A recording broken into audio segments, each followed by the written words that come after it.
So I've just played Suicide Squad Kill the Justice League and I actually like this game.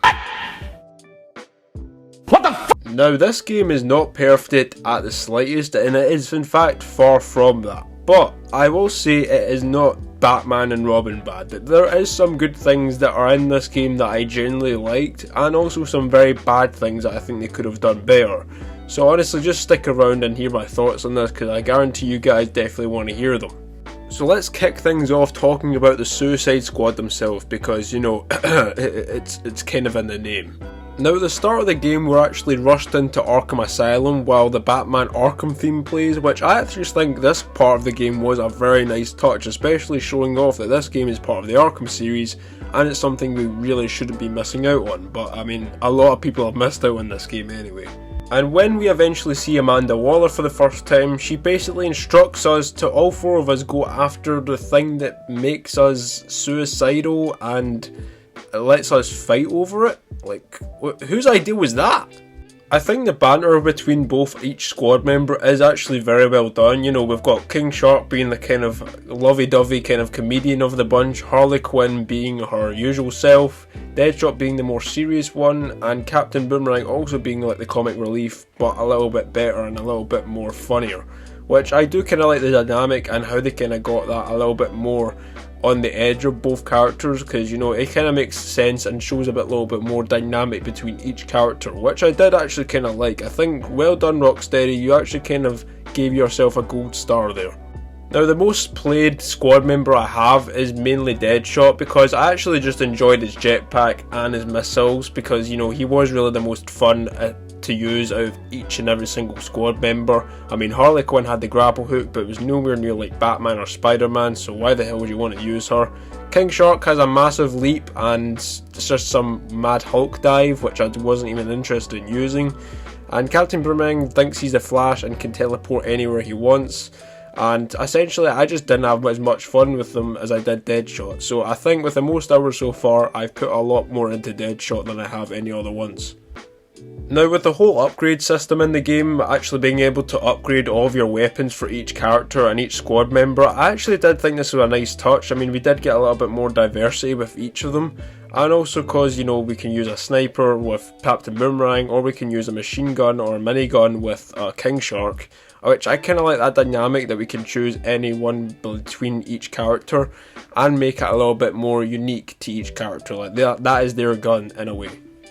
The only gripe I really have with the whole traversal thing about the whole squad members as a whole is Harley Quinn's traversal. Now they did give her the grapple gun and the little bat thing that she gets at the start of the game, but however I think they should have just gave her a little mini jetpack and let her glide over like Deadshot did.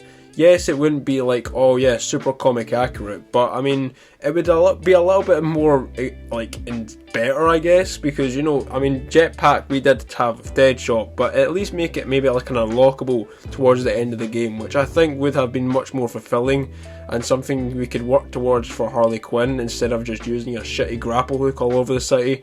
I mean, yeah, they could have just done something so much better with that. But at least we still got to see her touch Deadshot's ass.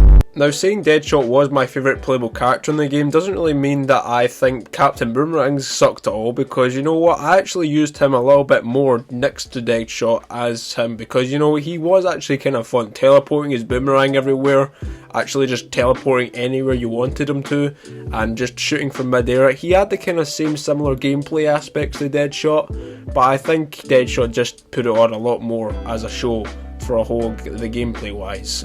But honestly, Captain Boomerang is a load of fun if you just want to just go around the map and just try and teleport as much as you can and get to places a little bit, maybe a little bit faster if you're that kind of player. So yeah, honestly, it's really personal preference who you choose and actually want to play as most. King Shark probably had the least amount of gameplay time as far as the whole thing of just going around killing every single Brainiac member, but I generally did like his playstyle from what I've been playing as, and hopefully I'd like to try and go back and do more of his kind of things in the game that I didn't really get to do, and explore his powers a little bit more, because he was kind of slowly kind of OP. I wouldn't say he's like overpowered, but he definitely had that kind of leap and that kind of jump and that kind of grand slam that the other characters didn't have. And yes, the super abilities of this game were actually really good. I was actually surprised at how good that was. But honestly, if you want to play as King Shark, I mean, be my guest. He's actually a relatively fun character. Now, there were really only 3 enemy types of this game, and I think that is most disappointing to a lot of people in this game, because we thought we were going to get multiple kind of enemy types, but as far as we know, we only get the Brainiac enemies, some mad octopus things you collect to kill the armoured ones, and some very big brute guys, which, yeah, they're kind of just OP until you just one pump them and take their shield off. But honestly, I mean, it's not that bad. I mean, you can just go ahead and kill most of them. Yes, they aren't really much of a threat, and I think they could have done that and worked on a little bit more with the whole enemy thing and made them a little bit more difficult. And yeah, I understand why not many people think this is actually that much of a challenge. They'd rather have a challenge like we had in Arkham City, where these guys are just punching the fuck out of the back of your head.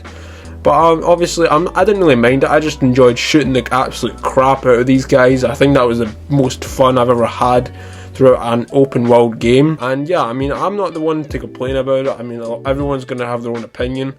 But honestly, if you want to just shoot the crap out of these guys, they're very easy to do that. And I think you would love that if you're into other looting shooters.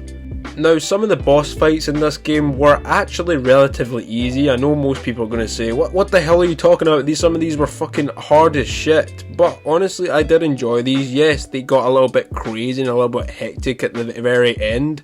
But I generally don't think they were that bad, considering Flash just throws his whole shit at you and you don't know what to do, with tornadoes and mad orb-like things coming towards you. But honestly, it really isn't that bad once you actually master the gameplay enough, and at this point you pretty much have mastered the gameplay. It's just really a source of like, are you as good as a gamer as you can be?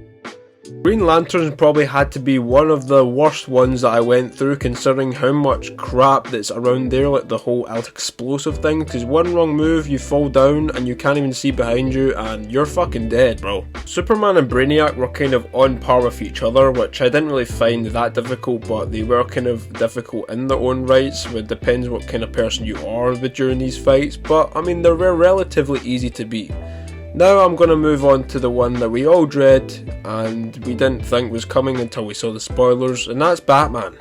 I don't really understand why you would kill off such a memorable character, especially the one that would make you as a company who you are today, and decide to just give him the most disrespectful ending again against all odds and just make him feel super weak and emasculated, when Batman is one of the most masculine, strong characters in DC Comics and probably one of the best superheroes of all time. And it's just kind of crazy to see, as a Batman fan, that just went to shit in this game, especially if this is Kevin Conroy's last performance, and they definitely just kind of fluffed it there, Rocksteady. I mean, I can't lie to you. I mean, I wonder what Wonder Woman thinks of all this. Toxic masculinity. But as I said, I think they could have gave Batman a much more respectful ending, considering what has happened to Kevin Conroy, and rest in power. But honestly, they really should have thought through what they could have done with this character, and instead the new employees of this fucking company decided to just give him the most disrespected ending. And I will say that, like everyone else, that is my lowest point of this game, and that is the death of Batman, because they could have done something so much more memorable and so much more powerful than just giving him a shot in the head, when this chick literally got ragdolled by the same guy about 10-15 years ago. So yeah, you let that sink in, fellas. And it kind of makes me think as to what Rocksteady's future is going to be, because if this is actually Justice League that are dead, which I highly doubt, and these guys could be clones, I would actually want to see a proper Justice League game in the future if they actually end up doing that, and this is all just one big troll for us fans. However, if they actually try and do that, I actually want them to do a Justice League game right, other than one dumbass movie that flops hard. And possibly seeing where a future DLC where we see Batman actually reviving the Justice League. Wouldn't that just be an incredible thing?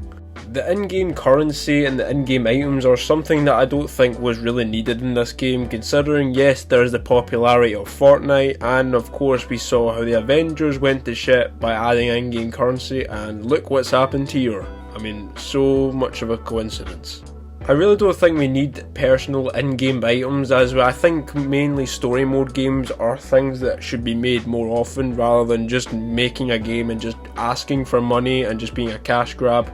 I'd rather be paid 60 quid for the game and I wouldn't want to pay any more other outside the game, so I'd rather just have an enjoyable story that I can sit down and enjoy, especially with the Arkham series where we saw 0 of these.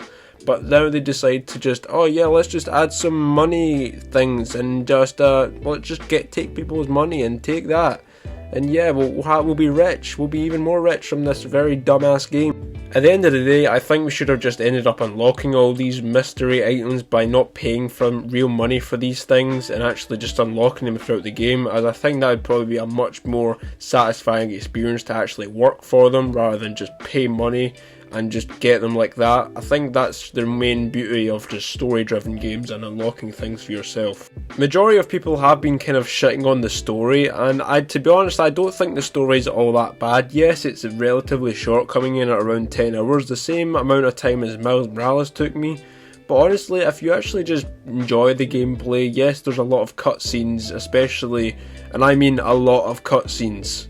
But if you actually just chill out, you may actually find yourself in a very relatively nice experience with this game, as much as I did, and actually probably one of the most underrated people that actually in the world that like this game, which is surprisingly very rare. But I am actually very curious as to see how they're going to continue the story in future DLC and updates, mainly because they did kind of end it off in a very odd way, and I think if they just kind of cleared things up with DLC, then maybe we'll actually come back and want to play the next game from Rocksteady, especially after they've gave such masterpieces in the past. And especially when they can't just ruin a franchise like this and expect to get away with it. Especially if they're making a good DLC to keep people coming back and actually paying for the fucking game. Now, like any other Arkhamverse game in the past, such as Arkham Asylum, Arkham City, Arkham Origins, Arkham Knight, we of course had the Riddler trophies within this game, and they are nowhere near as annoying as Arkham Knight's because you cannot get as bad as Arkham Knight. At the time of recording this video, I actually have not completed all the Riddler trophies, but what I can say is that some of them are actually relatively enjoyable and are actually not painfully frustrating to get through. There is a few that are a little bit dickheads, but you can actually get through them mostly very quickly and get the trophies for them if you're very patient and you're willing to put in the hard work. The most frustrating puzzles in this game were definitely not the Riddler trophies, but the kind of enigmas themselves, because I was actually trying to travel halfway across the fucking map trying to solve one of these things, and yes, they do take a while unless you actually resort to just looking up a YouTube video. But overall, I don't think Suicide Squad Kill the Justice League is an overall bad game, as in it doesn't have the best thing ever in it. Yes, it may be a bad game because people don't like the weird things in it, and yes, it may be a bad game where it's just the gameplay is just too boring for people. But I genuinely did enjoy this game, and most people probably won't end up enjoying this game if you're applying and buying it full price, which I highly do not recommend for a game of this standard. But honestly, if you're down to have a good time with this game and have a good story mode and have a good laugh with yourself, then you can have a relatively fun time with this game.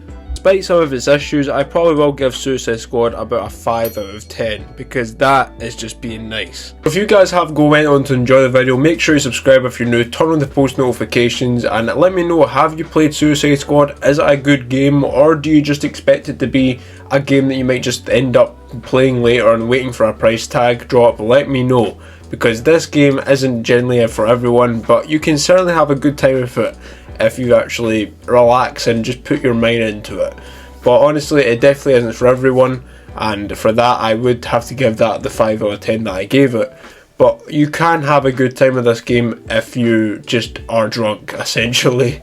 Also, we got some brand new merch on the merch store, so if you guys want to support the channel and help me out a little bit, then feel free to go down the link in the description. But anyway, I'll see you guys in the next video. Like, comment, subscribe, and I'll see you guys in the next one. Take care, and peace.